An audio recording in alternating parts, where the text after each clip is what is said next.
Alright? Yo, creativity is the mother of adversity. But nobody ain't care until they seen other folks hurting me. I fought for this position, but they say I ain't worthy. But I'm thorough as hell, so I won't let them hurt me. Nah, I'm just joking.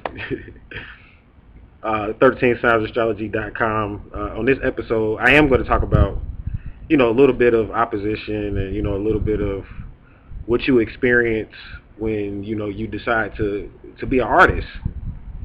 I've talked about this before. When you decide an artist is someone that puts their soul into their work. Someone who isn't afraid to expose themselves to the world. Someone who isn't afraid to be judged. This is what an artist is. This video is for all the starving artists out there. I mean, we have a lot of starving artists out there. What I mean about the starving artist is this is the person that's talented, gifted, but you don't really have anybody listening to you. And not only that, but you don't really have the funds and the resources to get to where you want to be. And that's what this video is for. You have to, as an artist, you have to be an artist on the mic if that's what you do, if you're an MC or if you draw. I mean, you have to be an artist on paper. Whatever your art is, you have to be an artist when you're doing your art, but you got to be an artist like when you get into the business side of your art. And I think that's where a lot of artists go wrong at, like especially a lot of starving artists, because the whole thing is an art. The whole thing is an art, and when you're an artist in a society like this, you're going to have people that judge you. You're going to have naysayers, people that may say that you aren't, you shouldn't be doing this. You need to go get a real job, or you basically sacrificing yourself, and you are putting yourself up for public display. And in that, you are basically putting yourself under a microscope, and you could be judged.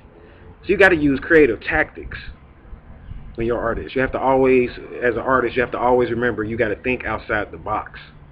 Never let anyone define you. Never let any situation define you. Never let any circumstance define you. Always go against the grain. If everybody's going right, go left. Don't try to be like everybody else.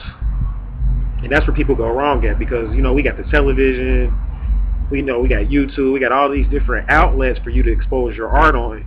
And what's going to happen is that you're going to get on there and you're going to think as though like you got to do things the way that everybody else is doing it on there in order for you to be successful, but you don't. You have to think outside the box. And it's just like, I'll use myself for example. Like I paid my dues. I'm a person that a lot of people didn't know this, but they say that right now in the current situation, they say that I shouldn't be teaching people and I'm not fit because I'm just doing this stuff online, and people should go and get a shaman or a guru in person and find somebody in person to learn from. And when you do these things online, this isn't really helping anybody and this isn't teaching anybody. Well, that's just like saying when the Egyptians built the pyramids and they left hieroglyphics on the pyramids and all these different writings on the pyramids, and they may have been long gone dead somewhere, but however, people can go back and they can look at the writings on the pyramids and they can learn from the writings on the pyramids. They can learn philosophy from the writings on the pyramids. And not only that, the pyramids were an art. That was an art. That was a way that they decided to leave a mark and a monument and leave their legacy to society without physically being there. And that's what the internet is turning into. So you can look at the internet. It's a lot of hogwash on the internet.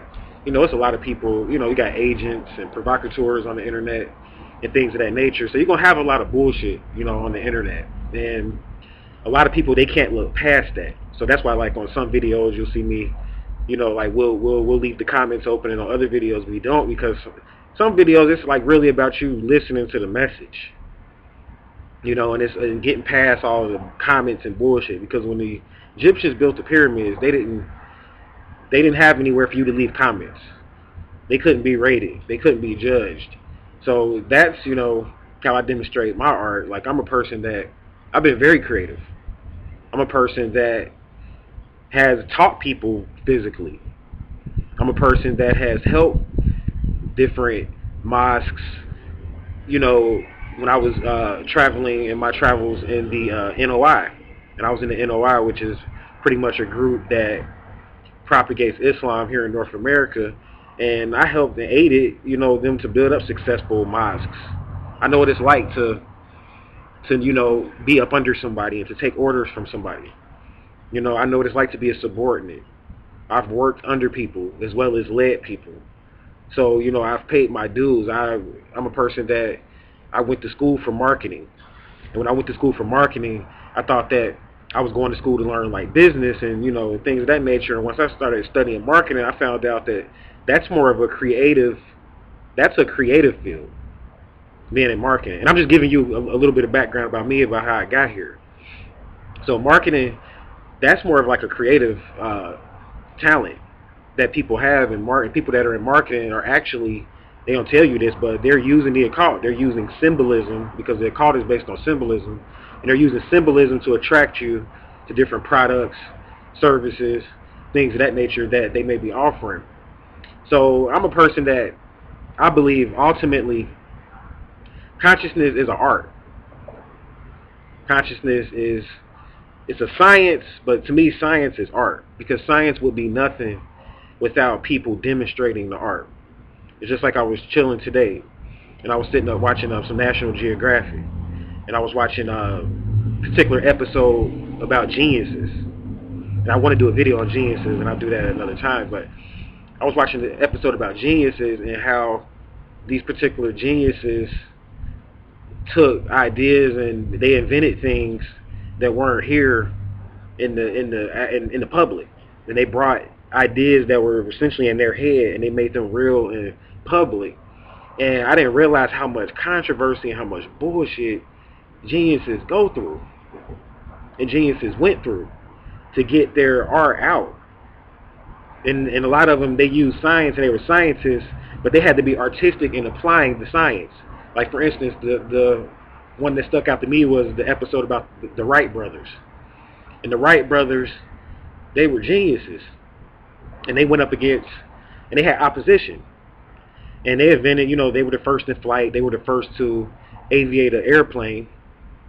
And it's not even a coincidence that they're actually from Ohio, which, that's hometown for me. So,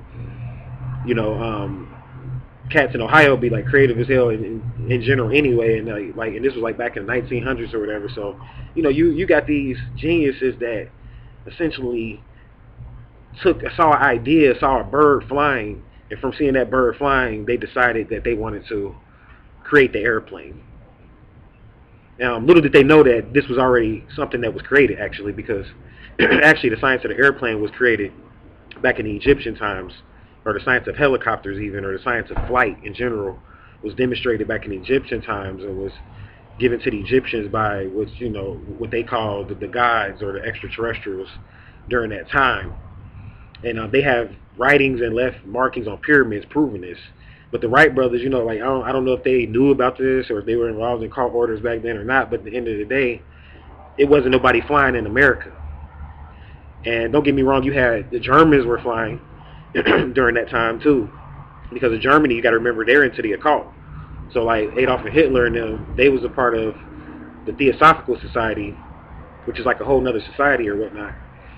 And this society is basically it's an underground society that dedicates itself to exploring the mysteries and exploring what they taught in ancient Kemet and what they taught in ancient India and places like that. So you got essentially a group of guys that, two brothers that, I don't know if they knew this or not, like I said, but at the end of the day, they had to bring something to existence that wasn't there, that wasn't in a society during that time. And they had a lot of failures. Nobody knew them. Nobody, they weren't popular or anything like that, but they decided that this is what they wanted to do. And they had a lot of failures in the process of getting there. So, this is, I'm saying this because this has to be inspiration for the cat out there that wants to do something different. You're going to experience opposition. You're going to experience failure. But once they finally got the airplane off the ground, they went ahead and patented it. And they got a patent for it. And then you had a guy that, was kind of working on airplanes on the side, and he had the idea, but he was in New York. His name, I think his last name was Curtis. And Curtis, this guy in New York or whatever, he essentially, what he did was that he pretty much wanted to work with them and was like, yo, I want to supply the motors and the engines because he was mad or whatever because they secured the patent first. So he was upset. So he wanted to supply the motors to them and the engines to them and things of that nature, and they turned him down. And he got real upset, so he became like their greatest competitor. And, he became like opposition, and they like went to court and they had different lawsuits, and people died behind this art, and it became like, as they got bigger and bigger, it seemed like more darkness came over them. And this is because creativity is the mother of adversity, just like my mama always taught me. Creativity is the mother of adversity. So anytime you're trying to do something different or go against the grain, first, people, it's different levels to it. First, they're going to tell you that you shouldn't be doing it, you can't do it, it's not normal, you're weird, what the hell is wrong with you, type of thing. And once you finally invent it, you become successful, then you're going to have people, you're going to have like your competitors. And your competitors are going to try to shut you down. Just like I'm not going to talk about this here, but just like what happened with Bill Gates and Steve Jobs. Two guys that were working together in the computer techie world, they end up being great competitors and ended up competing against each other. So when you're an artist, these are the type of things that you're going to experience.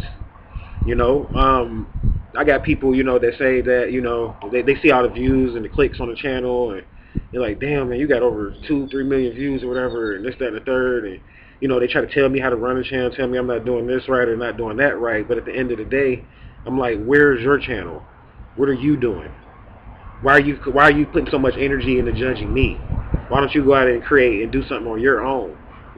But I know that's all in the game or whatever, because you got people that's competing, because we live in a society of competition, which really shoots us in the foot when it comes to really our spiritual growth and things of that nature, because in this society everything is based on competition, and that kind of downplays the spiritual movement, because there's competition in the spiritual movement as well. Like these people that are coming to me about my channel, these are people that are in the spiritual movement, and they want to compete against me and say I shouldn't be doing it, or I'm on the wrong side, or talking about the wrong thing, or what may have you. But at the end of the day, it's like, what are you doing for yourself? I'm not here to compete against anybody. Actually, being an occultist, I took a vow that I wanted to make sure that unlimited progress was achieved in our society, because people that are deep into the occult and people that are deep into philosophy, we believe in what's called unlimited progress. And you can't have unlimited progress unless you have what's called cooperation. We all have to cooperate and work with one another if we want to achieve unlimited progress. And one of the lessons that I learned with the Wright brothers is that I don't agree with them. I think that they should have worked with Curtis and took his motor and incorporated his motor into their airplane. And had they had done that, they wouldn't have had the fatality that they experienced, because a couple people died riding on their airplanes and things of that nature. So anytime you have competition, it stagnates the growth and the gene of the artist and the talent that you have. So we got to be creative in this day, but at the same time, we got to work with other creative people. If we haven't got to the level where we want to get at, we got to work with other creative people and people that may have creative talents instead of competing against them. But it's so hard because, like I said, we are from a capitalistic society, and everything in this society is based and predicated upon capitalism. And capitalism is based upon competition, the haves and the have-nots. I got to step on your toe to get to the next level, whereas we should be, especially on the internet, because the internet is really more so, if you think about the term social networking, the internet is more so based upon more of a socialistic economy. You got to work with other people if you want to be successful on the internet. It's just like when I was starting out, like I got on Twitter, right? When I first got on Twitter, I only had 2 followers. So what did I have to do? I had to go follow a whole bunch of people, and I had to retweet a whole bunch of other people, and at the same time I was tweeting about the stuff that I wanted to tweet about, but I was working with other people and retweeting their tweets, and that's what got me to the point where I was at. As far as like having a couple thousand followers on Twitter right now. And that's not a lot. I mean, there's people that have more, there's people that have less, but people see the numbers and they get so jealous at the numbers, but they don't look at what a person had went through. Like, you wasn't there those nights when I was sleeping on the concrete with rats and roaches. You was driving around in your Lexus. It's people that saying that I should work a real job and I don't need to be doing this. Like, why don't you get a real job? Like, this isn't real. And they don't respect what I do, but it's like, At the same time, you driving around. It's easy for you to say that you driving around in your Lexus in your car, going home to sleep in your comfortable bed, going to work for somebody else, not using any creative talent to go work for somebody else. Some people work and use creative talent. I'm not saying just because you're an employee you don't, but as many people, you ain't doing nothing on that job but just pushing a button. You're just like a button pusher, or you work on an assembly line. You're doing something that basically a child could do, but then you judging somebody else because they not doing that. And it's like I paid my dues. You see, like I started from the bottom, man. Like I was in, and I started from the bottom several times. Like even when I was on the streets hustling, like I started from the bottom when I was on the streets hustling. Nobody fronted me a pack. Nobody gave me startup money hustling. I had to make my own way. And in making my own way, that built up my creative juice, my creative gene. So being a successful business person is not just about being a good bookkeeper. You got to be creative. You can have $1 million. That don't mean you're going to be successful. You can get an investor to give you $1 million. That don't mean anything. You have to be creative. You have to have that creative gene activated. You know, it's people that saying now, like, because I'm at the point where I'm at now, and they're like, you know, like you got people, I mean, I got all kind of haters, man. Like people at the IRS, you need to be paying taxes. You need to be doing this X, Y, and Z. But you wasn't there in the temple. See, people talk about these taxes and things of that nature, but it's like the IRS is collecting taxes as a third party. This is not in the Constitution. This is nowhere near in the documents in the that the founding fathers founded. They didn't say anything about paying taxes. You have the ability of life, liberty, and the pursuit of happiness. And this is supposed to be a free enterprise society. And you got these people that saying that I owe them and this, that, and the third. But how can I owe you when your business is operating on the land that my forefathers founded? We gave you leases and deeds to occupy this land. And they don't want to hear that or whatever, but you know, that's why you guys need to research the Moroccan Peace and Friendship Treaty. Because I know I got a lot of haters, man. They come in all shapes, colors, and sizes. It ain't a black and white thing. It ain't a racism thing. It ain't none of that. It's just haters. And they try to use any angle to come at you because at the end of the day, you're just jealous because at the end of the day, you don't have the followers or you don't have the people listening to you or you don't have the money or whatever it is. And I don't even have no money. That's the whole thing. They fight me over money because really at the end of the day, you talk about dues and all that, you owe us dues. Taxes. You owe us taxes. We are the collectors of the taxes. Those people that trace themselves back to being indigenous Moors and that can demonstrate, because it's not just about saying that you're a Moor, but are you demonstrating that? It's just like on my site, you guys see the Moorish flag on my site. I'm a part of the Moorish Empire. And it's rough keeping that on there. And I have the American flag on my site, which means that we don't have any opposition against the American government. These are our two flags combined.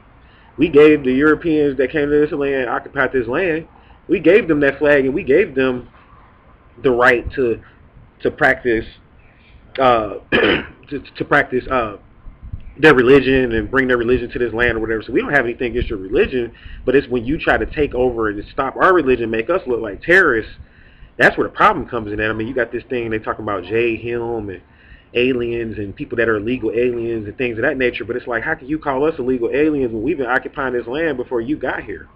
So that's just opposition. We were creative and explored and found these lands before certain people got here, so we have the right to do what we're doing, and we don't have to be taxed. You know? I mean, you know, there are certain loopholes in taxing people. Like if we are operating within your matrix, we pay sales tax. If I go buy something from your store, I pay sales tax, so therefore that is my tax.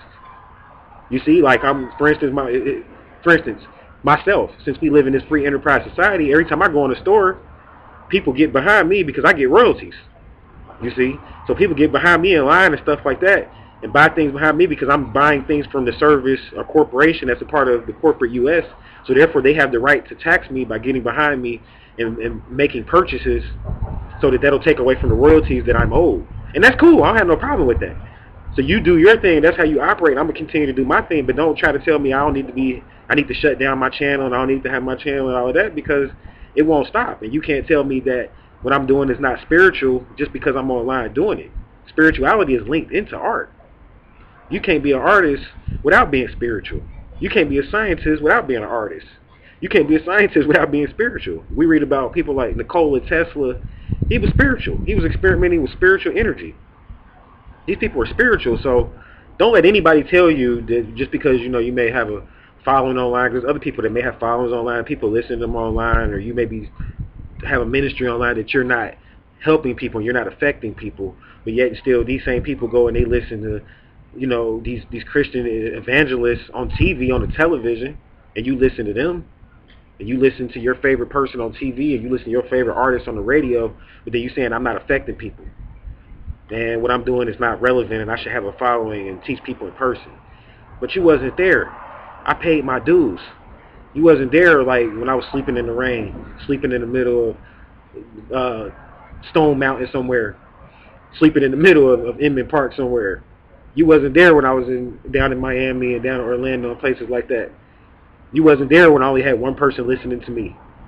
And everybody thought I was crazy talking about the 13th sign. Wasn't nobody talking about the 13th sign publicly and this big before I was talking about it. And I had somebody that taught me about it, a teacher that taught me about it, don't get me wrong, and she was talking about it online. Shout out to Femi. Her name is Femi, and I'm keeping real on that. I didn't come up with the 13th sign on my own, and I incorporated her into my business or whatever. When I get back in contact with her, she's invited to come back and help. I don't have anything against that, but at the same time, you can't take that away from me. This is my art. This is my talent. This is what I do. I paid my dues.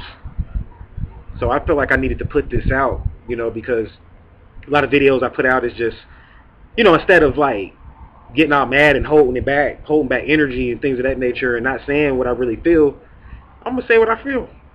Because it's an expression, and it might inspire somebody else. So this is just an inspirational video, nothing deep or anything like that. If you are an artist and you whatever you do, if it's spirit, you got a spiritual art, or you a writer, that's art and talent. Don't let nobody tell you that you shouldn't be doing this. You got to don't ever give up, because you got to make a sacrifice, and you got to have blood, sweat, and tears associated with your inventions, or else it would go against universal law if you didn't struggle, is what I'm saying. So you're going to have to struggle if you want to make it or whatever. So I'm not complaining, and I understand everything is based on competition. That's what it is, but you got to just keep going, keep moving. It's just motivation. So I thank you for listening. Thank you for watching. I'm going to go ahead and shut down. Remember, creativity is the mother of adversity. Never stop, never settle, don't give up. Peace.